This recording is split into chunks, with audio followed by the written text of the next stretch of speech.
Forgot your Facebook password or think someone else might be using your account? Here's exactly how you can reset it.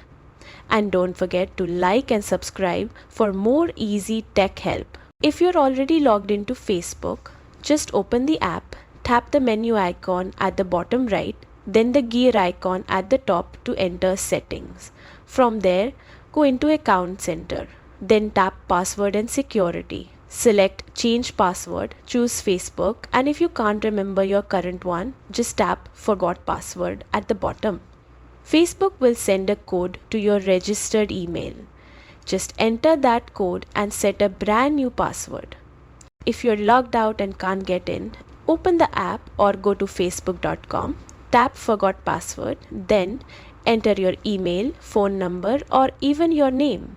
Choose how you want to receive your code, enter it when it arrives, and you will be able to create a new password without needing the old one. As long as you still have access to your email or phone number linked to your account, you are good to go. If this helped, give it a like, drop a comment, and hit subscribe for more helpful tech guides.